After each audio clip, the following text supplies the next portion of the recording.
At 10:52 p.m., a security camera outside a mobile gas station in Greenwich recorded a silver BMW 7 Series rolling slowly into frame. The driver didn't get out.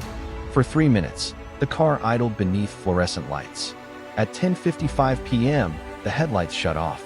At 10:56 p.m., the footage glitched. Not a full blackout, just 2 seconds of digital distortion. When the image stabilized, the driver's door was open. By 11:02 p.m., the car was empty. Inside the vehicle, wallet untouched Rolex watch placed neatly in the cup holder iPhone on the passenger seat. No signs of struggle. The driver was Emmanuel Carter, Senior Vice President at Morgan Stanley. Husband, father, banker, and from that moment forward, gone. 2:30 to 6 o'clock. Who was Emmanuel Carter? Emmanuel Carter was 44 years old, a Yale graduate, sharp, analytical, known for being almost obsessive about compliance and documentation. He rose through Wall Street ranks with quiet discipline. Not flashy, not reckless. His colleagues described him as careful to a fault. He lived in an upscale colonial home in Greenwich with his wife Laura and their 2 children. Neighbors saw stability, success. But over the past month, Laura noticed subtle shifts. He stopped sleeping through the night. He installed new encryption software on his laptop. He began locking his office door. He purchased a prepaid burner phone. When she asked why, he said, "Just tightening things up." He didn't elaborate. 6 to 10 o'clock, the audit. 3 weeks before his disappearance, Emmanuel was assigned to oversee an internal audit involving suspicious offshore transfers totaling $82 million. The money had moved through shell companies in the Cayman Islands before resurfacing in accounts linked to defense subcontractors. The authorization chain showed Emmanuel's credentials. He denied initiating the transfer. Digital forensic review revealed something disturbing. His login session had been mirrored. Someone with administrator override access duplicated his credentials, meaning someone inside the bank wanted the trail to point at him. 10 to 1400 hours. The final 24 hours, 7:40 a.m. Closed-door meeting at the Manhattan headquarters. Emmanuel met with Daniel Roth, Executive Managing Director Allison Pierce, Chief Compliance Officer. 2 regulatory consultants. Witnesses reported raised voices. A junior staffer overheard Emmanuel say, "If this surfaces publicly, it won't stop at me." At 9:12 a.m., he left visibly shaken. 12:28 p.m., the download server logs show Emmanuel downloaded encrypted audit files onto a personal flash drive. At 1:03 p.m., he wired $250,000 into a trust under Laura's name. No explanation. 5:17 p.m., the search's browser history, partially recovered, included federal whistleblower protection, witness relocation process, how to report financial crimes anonymously. He cleared the history, but not completely. 9:34 p.m., the argument Laura later told investigators they argued that night. He told her, "If anyone from the firm contacts you directly, don't answer." She thought he was spiraling. At 10:21 p.m., he left the house.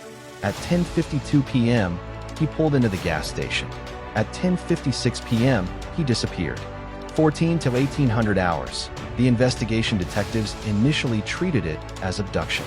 But there was no forced entry into the vehicle, no ransom demand, no financial withdrawals. Then came the second phone. 3 days later, a smashed burner phone was discovered beneath the pedestrian walkway near George Washington Bridge. Data recovery revealed a draft message. "They won't let this reach regulators." The Cayman files prove intent. The Cayman files. Those files had been remotely deleted 12 hours after Emmanuel vanished. Only someone with top-level access could have done that. 18 to 2200 hours. The suspect's Daniel Roth, ambitious, politically connected, on the verge of a board seat.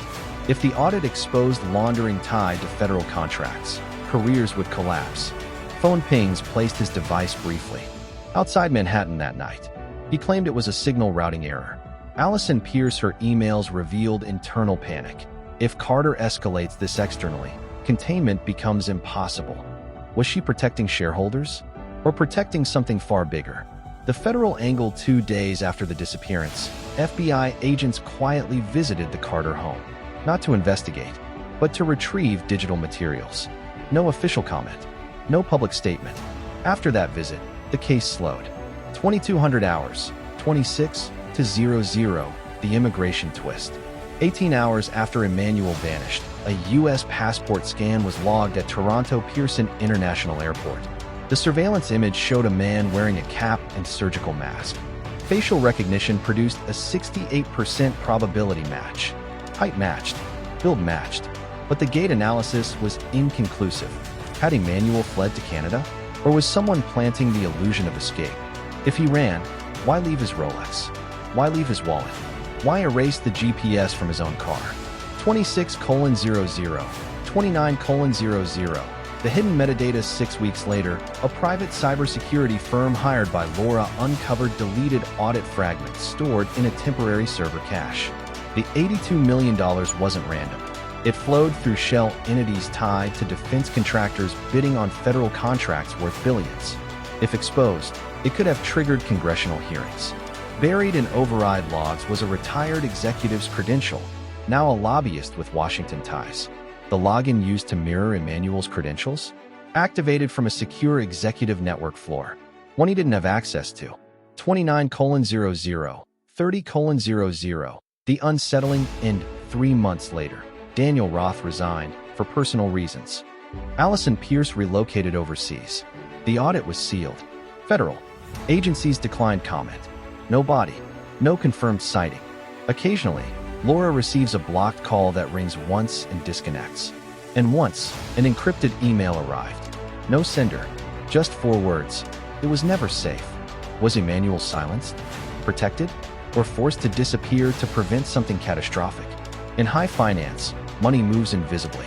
So does power. And sometimes, so do people.